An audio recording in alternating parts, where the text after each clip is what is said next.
I went to 3 funerals in the last 2 weeks. They were all younger than me. I'm 70. One of them I spoke to days before he checked out. Teri was in the Mississauga hospital and the doctors hadn't told him what was wrong. They didn't figure it out. So they discharged him Sunday afternoon. I called 3 days later and his daughter answered his phone and told me the news. I'm not telling you that for sympathy. I'm telling you because it changes the question I ask boomer people about their home and their plans. For 38 years, I've been asking homeowners, what's your 5-year plan? What's your 10-year plan? I don't ask that anymore. You are a baby boomer, and you bought your house sometime in the 90s. You paid maybe $300,000, maybe $400. You've raised your family in it. The mortgage is gone or nearly gone, and today you're sitting on a $1 million, maybe $1.5 million in equity. You are not in trouble. You did fine. You did better than fine. You bought the single best asset in Canada at the single best time to buy it, and I'm not going to stand here and tell you that you were wrong. You were right. That's exactly why we need to talk. This is the part nobody wants to say out loud. The peak was March 2022. The average Greater Toronto Area home sold for $1,300,000 that month. Prices were up 18.5% year over year. It was madness, but everybody thought it was normal. June of this year, that same average number was $1,058,000. That's a drop of about 19%. Now hold on, because 19% is the polite number. Since March 2022, everything you buy has gone up about 14%. Groceries, insurance, property tax, trades. So for your house to have actually held its value, that $1.3 million would need to be $1,480,000. In real dollars, in dollars that buy things, the drop is closer to 28%. 19% is what your neighbor tells you. 28% is what actually happened to you. I did this myself. I'm not theorizing at you from a rented office. In March 2022, I sold my house in Mississauga for $1,200,000.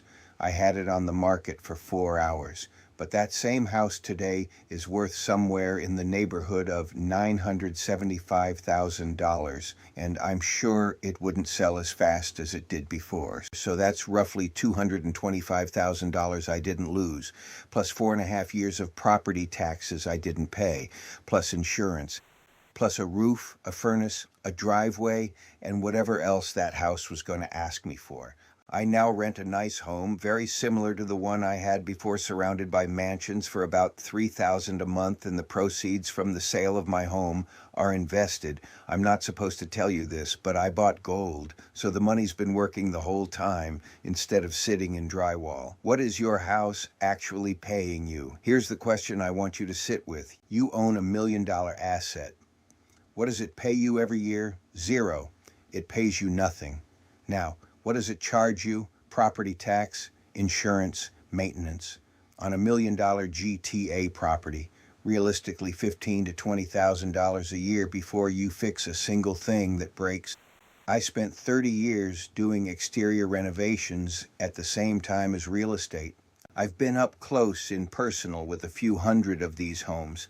I have walked into homes where the owner had no idea what was happening 8 feet above their head or below their feet, and it was always thousands of dollars they hadn't budgeted for. So $1 million asset that pays you nothing and bills you $20,000 a year. Show me another investment like that and I'll tell you to sell it.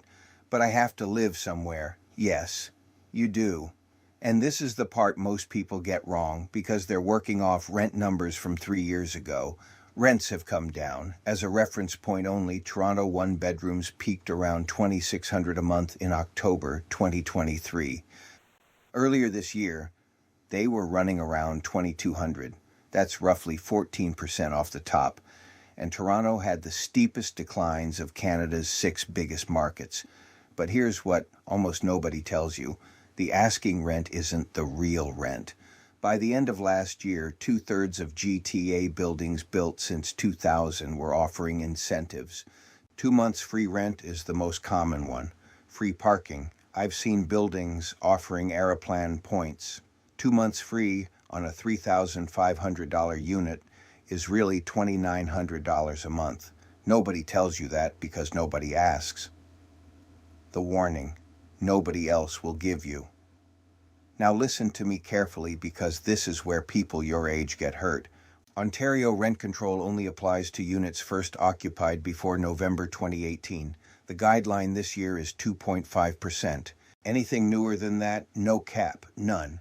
And the shiny new buildings handing out 2 months free, those are the uncapped ones.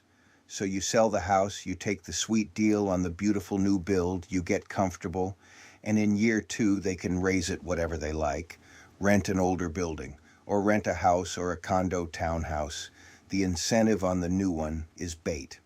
Where I have to be straight with you, 2 things, and I'm not going to pretend they don't exist. 1, certain investment income is taxable. Interest is fully taxable at your marginal rate, but dividends and capital gains are taxed at 50% of the value, which isn't a bad deal. Living in your own home is not taxed at all, and the gain when you sell your principal residence is tax-free.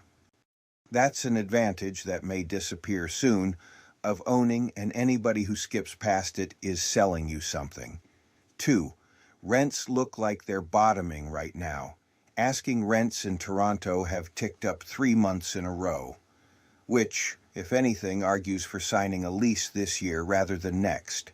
And I'm a real estate agent. I'm not your investment advisor.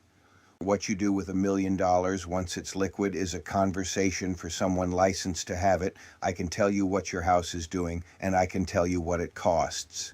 That's my lane. The close. A lot of serious people believe we're heading into a long stretch of stagnation. Not a crash, a flat decade. Prices that don't do much of anything while everything else gets more expensive. If they're right, and you're 65 and you're holding $1 million of debt equity waiting for it to come back, how many of those years do you actually have? I asked myself that question 3 times in the last 2 weeks, standing in 3 different rooms, looking at 3 people younger than me. So I don't ask about 5-year plans anymore. I don't ask about 10-year plans. There is no more time for 5 and 10-year plans. There's only time for a now plan.